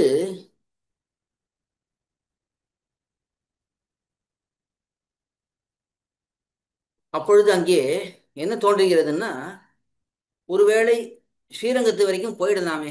கூரத்தாழ்வானும் அத்துழாயும் சொல்லுகிறார்கள், ஸ்ரீரங்கத்து வரைக்கும் போயிடலாமே, அங்கே போயிட்டு அங்கிருந்து உடம்பை விட்டால், திருமேனியை விட்டால் நல்ல கதி தானே, திவ்ய தேசத்திலிருந்து போனதாக ஆகுமே என்று சொல்ல, அப்ப பெரிய நம்பி சொல்றார், அதெல்லாம் கிடையவே கிடையாது. அப்படி எண்ணம் வந்ததுன்னா அதுக்காகவே நாம் அங்கே போகக்கூடாது, நாம் இங்கே நம்முடைய உயிரை விட்டு விடணும். ஏன்னா அந்த மாதிரி ஒரு எண்ணம் மற்றவர்களுக்கு வந்துடுத்து, ஸ்ரீரங்கத்துக்கு போய் அங்கே உயிரை விட்டா தான் மோட்சம் அப்படிங்கிற எண்ணம்லாம் வந்துடுத்துன்னா, அப்பொழுது நாமும் உபாயாந்தர நிஷ்டர்களாக ஆகிவிடுவோம் என்று பெரிய நம்பி அங்கே சொன்னார். எப்படி நாம சங்கீர்த்தனத்தை உபாயமாக கூடாதோ, அதே போல திவ்ய தேசத்திலே போய் உடம்பை விடுவதுங்கிறதையும் உபாயமாக கொள்ளக்கூடாது, அதை பண்ணக்கூடாது என்று உறுதியாக பெரிய நம்பி எடுத்துக்காட்டி, பெரிய நம்பி அப்பொழுது திருநாட்டுக்கு எழுந்தள்ளி விடுகிறார். பாதி வழியில காட்டு வழியில வந்துட்டு இருக்கும்போது இப்படி ஆயிடுறது. அப்ப அங்க இருக்கக்கூடியவர்கள் ஒருத்தர் வந்து அநாத பிரேதங்களை எல்லாம் சம்ஸ்காரம் பண்ணி வைக்கக்கூடியவர், அவர் ஒரு 4 பேரா சேர்ந்து வருகிறார். இங்க யாரோ போயிட்டா போல இருக்கே, உதவி இல்லைன்னு சொன்னார்களே என்று சொல்ல, அப்பொழுது கூறத்தாழ்வான், அதெல்லாம் வேண்டாம், நானே இவருக்கு பண்ணிக்கிறேன். என்ன நினைச்சா, இவருக்கு யாரும் இல்லை என்று நினைத்தாயா? இவர்களுக்கு ஒரு வைஷ்ணவனுமாய் ஒருவனும் இல்லாதான் ஒருவனை தேடி சம்ஸ்காரம் பண்ண பார்க்கிறீர்களோ நீங்கள் பயல்களே? ஒரு வைஷ்ணவனாக பார்த்து, அதுவும் ஒருவரும் இல்லாதவன், அனாதையா இருக்கக்கூடியவன், அவனை பார்த்து சம்ஸ்காரம் பண்ணலாம் என்று நினைக்கிறீர்களா? அப்படி அமையவே மாட்டார்கள். வைஷ்ணவர்களுக்கு எப்பொழுதுமே மற்ற வைஷ்ணவர்கள் ஆதரவாக தான் இருப்பார்கள். நீங்கள் ஏதோ நிறைய புண்ணியம் வரும்னு நினைச்சு வைஷ்ணவர்கள் அநாத பிரேத சம்ஸ்காரம் பண்ணலாம்னு நினைக்கிறீர்கள். அதெல்லாம் நீங்க பண்ண முடியாது. ஏன்னா நான் தான் இவருக்கு இருக்கிறேனே என்று அவரே அந்த சர்ம கைங்கரியத்தை பண்ணினார் என்று நாம் பார்க்கலாம். இது இந்த இடத்துல காட்டப்பட்ட ஒரு அழகான ஐதிஹ்யம். அதில் நம்பிள்ளை அருளி செய்கிறார், ஈஸ்வரன் தன்னையும் தன் விபூதியையும் ததிய சேஷமாக்கியதே வைப்பது என்று அருளி செய்தார். நம்பிள்ளை ஈட்டில் சாதிக்கிறார், ஈஸ்வரன் என்ன பண்ணிருக்கார், தன்னையும் தன்னுடைய விபூதியையும் அடியார்கள் கையிலே கொடுத்து அவர்கள் இஷ்டப்படி நடத்தும்படி பண்ணியிருக்கிறான். எங்கே பார்க்கிறோம்னா, எம்பெருமானாருக்கு தான் உடையவர் என்று பட்டம் கொடுத்து நித்திய விபூதி லீலாபூதி எல்லாத்துக்கும் நீரே அதிகாரம் உடையவர் என்று எம்பெருமான் தானே சொல்லியிருக்கிறானே. அதையெல்லாம் எடுத்து இங்கே காட்டுகிறார். அடுத்த பாசனம், வார்புணல் அந்தன் அருவி வட திருவேங்கடத்தந்தை பேர் பல சொல்லி பிதத்தி பித்தரென்றே பிறர் கூற ஊர்பல புக்கும் புகாதும் உலோகர் சிரிக்க நின்றாடி ஆர்வம் பெருகி குனிப்பார் அமரர் தொழப்படுவாரே. இப்படி எம்பெருமானுடைய விஷயங்களை நன்றாக பாடி ஆடக்கூடியவர்கள் அமரர்களாலே நித்தியசூரிகளாலேயே வணங்கப்படுபவர்கள். இந்த பாசனத்தை காட்டுறார். வார்புணல் அந்தன் அருவி, சிறந்த தீர்த்தங்களை உடையதும் அழகிய குளிர்ந்த அருவிகளை உடையதுமான வட திருவேங்கடத்து வடக்கு திருமலையில் நிற்கிற எந்தை எம்பெருமானுடைய பல பேர் பல திருநாமங்களையும் சொல்லி பிதற்றி வாய் வந்தபடி சொல்லி, பித்தர் என்றே பிறர் கூற அவர்களெல்லாம் பைத்தியக்காரர்கள் என்று பிறர் சொல்லுமாறு, ஊர் பல புக்கும் பல ஊர்களிலே புகுந்தும் புகாதும் அங்கு புகாமலும், அதாவது பல பேர்களுக்கு முன்னாடி நிற்கிறது, பல பேர்களுக்கு முன்னாடி நிற்காமல் இருக்கிறது. அப்படி எல்லா இடத்திலும் உலோகர் சிரிக்க உலகத்தவர்கள் சிரிக்கும்படியாக ஆடி நின்று நர்த்தனம் செய்து கொண்டிருந்து ஆர்வம் பெருகி ஆசையானது வெஞ்சி குனிப்பார். கோலாகலம் செய்பவர்கள் அமரர் நித்தியசூரிகளாலே தொழப்படுவார். எம்பெருமானுடைய விஷயத்தை நன்றாக பாடி ஆடி உலகத்திலே இருப்பவர்களால் சிரிக்கும்படிக்கு அதற்கேற்ற ஏற்ற விதத்திலே ஆடி பாடி பண்ணக்கூடியவர்கள். இவர் ஆடுறதை பாடுறதை பார்த்தா மற்றவர்கள்லாம் உலகத்தவர்கள் சிரிக்க கூட சிரிக்கலாம். ஆனா அதையெல்லாம் பொருட்படுத்தாமல் பண்ணக்கூடியவர்கள் அவர்கள் நித்தியசூரிகளாலே தொழப்படுவார்கள் என்று இந்த பாசுரத்திலே அவ்வளவு ஏற்றம் எம்பெருமானுடைய விஷயத்தில் ஈடுபட்டவர்கள் அவர்கள் நித்தியசூரிகளாலேயே கொண்டாடப்படுவார்கள் என்று காட்டுகிறார். இந்த இடத்துல இன்னொரு சரித்திரம், அழகான சரித்திரம் ஒன்று காட்டுறார்.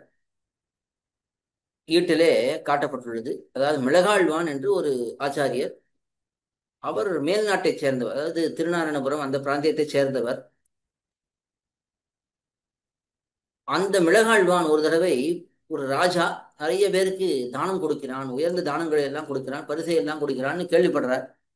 உடனே இவர் வேகமாக அந்த ராஜாவிடத்தில் போய் எனக்கும் தானம் கொடு என்று கேட்கிறார்.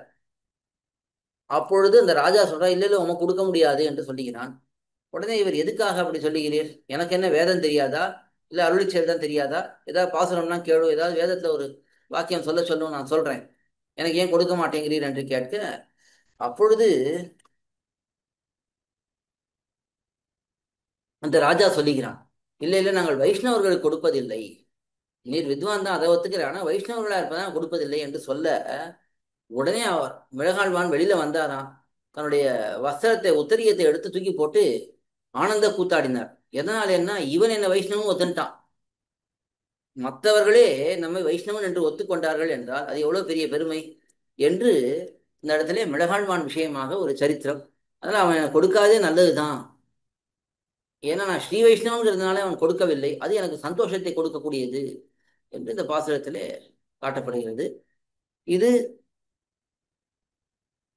ஆர்வம் பெருகி குனிப்பார் அமரத் தொழப்படுவார் என்று அந்த விஷயத்துக்கு பொருத்தமான ஒரு சரித்திரமாக காட்டப்படுறது.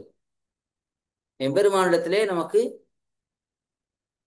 தொடர்பு இருக்கிறது, அதை அடியார்கள் ஏற்றுக்கொள்கிறார்களோ இல்லையோ, அவைஷ்ணவர்கள் அதை காட்டி நீ இந்த எம்பெருமானுடைய பக்தன் என்றெல்லாம் சொன்னார்கள் என்றால் அதுவே தனக்கு சிறந்தது என்று தன்னை அதுவே சிறந்த வைஷ்ணவனாக அடையாளப்படுத்தி காட்டும் என்பதை இங்கே எடுத்து காட்டுகிறார்.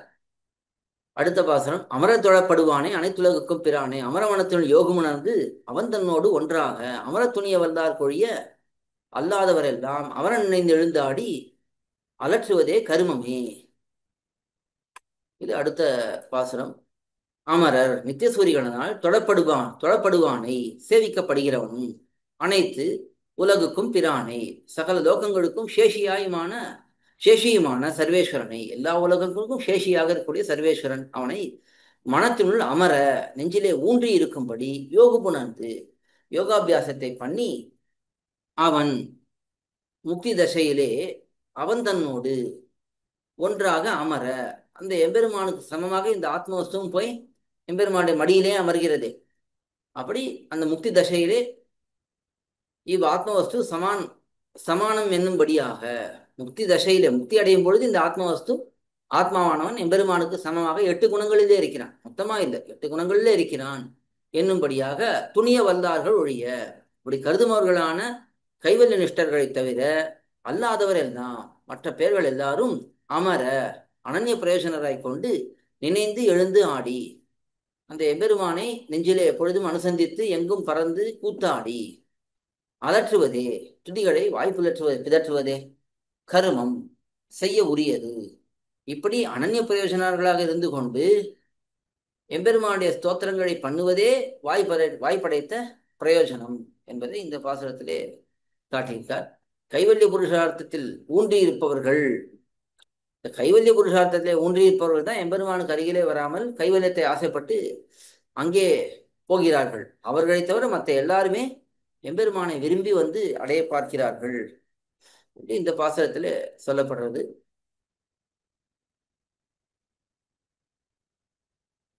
அடுத்தது 10ஆம் பாசுரம். கருமமும் கரும பலனுமாகிய காரணன் தன்னை திருமணிவண்ணனை செங்கண்மாலினை தேவபிரானை ஒருமை மனத்தினுள் வைத்து உள்ளம் குழைந்து எழுந்தாடி பெருமையும் நானும் தவிர்ந்து பிதற்றுமின் பேதமை தீர்ந்தே. எம்பெருமானுடைய வைபவத்தை நன்றாக நம்முடைய அஞ்ஞானம் போகும்படி போன பிறகு நன்றாக அந்த எம்பெருமானுடைய வைபவங்களை சொல்ல வேணும் என்று சொல்லப்படுறது.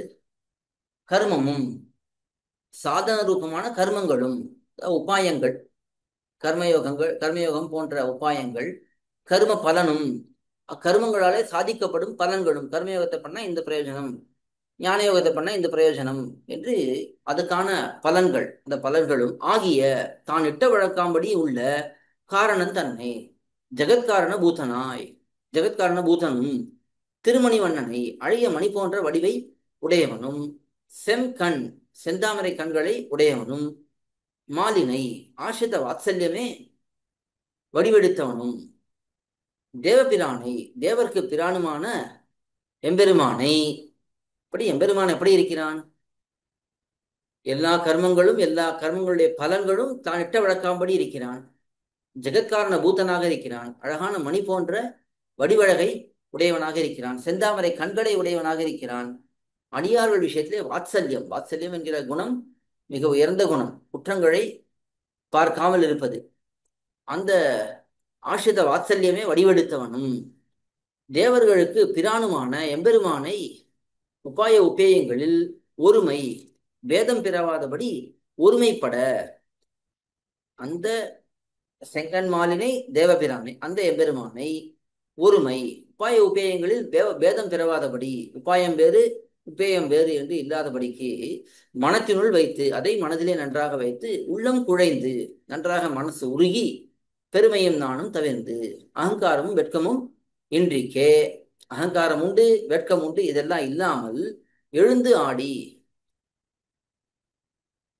கிளம்பி கூத்தாடி நன்றாக எம்பெருமானுடைய திருநாமங்களை கேட்டு நன்றாக கூத்தாடி பேதமை தீர்ந்து அவிவேகமும் ஒழிந்து, அவளுக்கு இருக்கக்கூடிய விவேகமற்ற தன்மை அதுவும் ஒழிந்து பிதற்றுமின் அந்த எம்பெருமானுடைய குணங்களை நன்றாக வாய் வந்தபடி சொல்லுங்கோள் இந்த பாசுரத்திலே காட்டுகிறார்.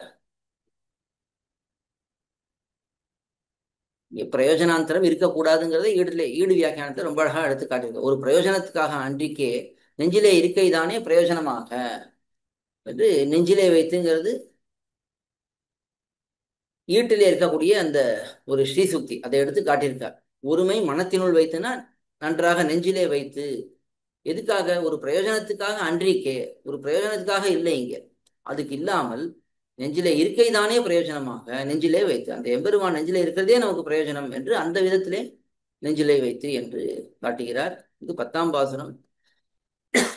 ஆக இந்த 10ஆம் பாசுரத்தில் பெருமையும் நானும் தவிர்ந்து என்று எம்பெருமான் விஷயத்தில் நமக்கு எந்த ஒரு கர்வமோ ஒரு நாணமோ இதெல்லாம் இல்லாமல் இருக்க வேணும் என்பதை காட்டுகிறார். கடைசியாக பல பாசுரம். தீர்ந்த அடியவர் தம்மை திருத்தி பணிகொள்ள வல்ல ஆர்ந்த புகழ் அச்சுதனை அமரர் பிரானை எம்மானை வாய்ந்த வளவையல் சூழ் தன் வளங்குருகூர் சடகோபன் நேர்ந்த ஓர் 1010 அறிவினை நீர் செய்யுமே. இந்த 10 பாசுரங்களை என்ன பண்ணும்? நமக்கு என்னென்ன கஷ்டம் வந்தாலும் அதையெல்லாம் நீராக பஸ்மமாக ஆக்கிவிடும் என்று காட்டுகிறார். தீர்ந்த அடியவர் தம்மை, தனக்கே அற்று தீர்ந்த பக்தர்களை, பெருமானுக்குன்னே இருக்கக்கூடியவர்கள், அற்று தீர்ந்தன்னா அவனுக்காகவே வாழக்கூடியவர்கள், அப்படிப்பட்ட பக்தர்களை திருத்தி விரோதிகள் அற ஸ்வீகரித்து. திருத்தினா இந்த இடத்துல அவர்கள் ஒண்ணுமே தெரியாது மொத்தமா திருத்தின அர்த்தம் இல்லை. ஏன்னா அவர்கள் நன்றாக அடியவர்களாக இருக்கிறார்கள். ஆனா அவர்களுக்கு இருக்கக்கூடிய சின்ன சின்ன கிளேசங்கள் அதையெல்லாம் போக்கி அந்த விரோதிகளை எல்லாம் அற ஸ்வீகரித்து அதையெல்லாம் நன்றாக திருத்தி பணி கொள்ள வல்ல, அவர்கள் மூலமாக நித்திய கைங்கரியத்தை கொள்ள வல்லவன், அவர்களிடத்திலிருந்தே அந்த அடியவர்களிடத்திலேயே எல்லா கைங்கரியங்களும் கொள்ளக்கூடியவன்.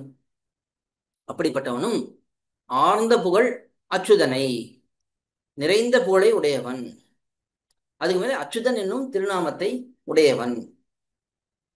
ஆர்ந்த புகழ் அச்சுதனை அமரர் பிரானை, அமரர் பிரான்கிறதுனா தேவர்களுக்கு பிரபுவாக இருப்பவன், பிரபுன்னா கொடுப்பவன் அர்த்தம். பொதுவா தேவர்களுக்கு பிரபுவான எம்மானை, அதாவது எம்பெருமானை வாய்ந்த கிட்டின வளம்பயல் சூழ் தன் வளங்குருகூர் சடகோபன், இல்ல வளப்பமாக இருக்கக்கூடிய வயல்களால் சூழப்பட்ட அழகான இந்த குருகூர், அந்த குருகூர் சடகோபன் என்று ஆழ்வார் தன்னைத்தானே சொல்லுகிறார். அப்படிப்பட்ட குருகூர் சடகோபன் நேர்ந்த அருளி செய்த ஓர் 1000 among the 1000, அதாவது 1000 பாசுரங்களுக்குள்ளே 10 இந்த திருவாய்மொழி அறிவினை போக்கவரிய பாவங்களை நீரு செய்யும், பஸ்மமாக்கிவிடும். எவ்வளவு பெரிய பாபங்களை எல்லாம் இந்த திருவாய்மொழி சேவித்தால் அந்த பாப்பங்கள் எல்லாம் போக்கப்படும், பஸ்மமாக ஆக்கப்படும் இந்த பாசுரத்திலே காட்டுகிறார். இதிலே தீர்ந்த அடியவர் தம்மை திருத்தி பணி கொள்ள வல்லங்கிறதுக்கு பகவத்கீதையிலே தேஷாம் சததி யுக்தானாம் பஜதாம் பிரீத்திபூர்வகம் என்கிற ஸ்லோகத்தை எடுத்து அப்படியே காட்டுகிறார். எப்பொழுதும் எம்பெருமான் கூடவே இருந்து அவனையே விரும்பி இருப்பவர்கள், அதே போல இங்கே தீர்ந்த அடியவர் தம்மை என்று எம்பெருமானுக்கு அற்று தீர்ந்தவர்களாக இருப்பவர்கள் என்று காட்டப்படுறது. இது இந்த பதிகத்துக்கான அர்த்தம். ஆர்ந்த போல் அச்சுதனை என்று முடிக்கிறார். அச்சுதன்னா அடியார்களை நழுவு விடாதவன் என்ற அர்த்தம். அப்படிப்பட்ட அந்த எம்பெருமானுடைய வைபவத்தை மொய்மாம் பூம்பொழில் பொய்கை என்கிற பதிகத்திலே ஆழ்வார் அற்புதமாக அருளி செய்துள்ளார். அதை காஞ்சி சுவாமி அருளிய திவ்யார்த்த தீபிகையுடனே இங்கே விண்ணப்பித்தேன். இந்த வாய்ப்பை அளித்த ஸ்ரீமத் பரமஹம்சேத்தியாதி அதிகிரி எதிராஜ ராமானுஜ ஜீயர் சுவாமிக்கும் அந்த மடத்தை சார்ந்த அடியார்களுக்கும் அடியானுடைய கிருத்தஞத்தையை தெரிவித்து அமைகிறேன். ஆழ்வார் எம்பெருமானார் ஜீயர் திருடி கணேஸ்வரனும் ஜீயர் திருடி கணேஸ்வரனும். பற்பமெனத்திகள் பைங்கழலும் தன் பல்லவமே விரலும், பற்பமென திகழ் பைங்கழலும் தன் பல்லவமே விரலும், பாவனமாகிய பைந்துவராடை பதிந்த மருங்கழகோ, பாவனமாகிய பைந்துவராடை பதிந்த மருங்கழகோ, முப்புரி நூலோடு முன்கையில் ஏந்திய முக்கோல் தன்னழகும், எப்பொழுதும் யதிராசன் வடிவழகு என் இதயத்துள்ளதால், இல்லை எனக்கெதிர், இல்லை எனக்கெதிர், இல்லை எனக்கெதிரே. இல்லை எனக்கெதிர், இல்லை எனக்கெதிர், இல்லை எனக்கெதிரே. இல்லை எனக்கெதிரே, இல்லை எனக்கெதிரே, இல்லை எனக்கெதிரே.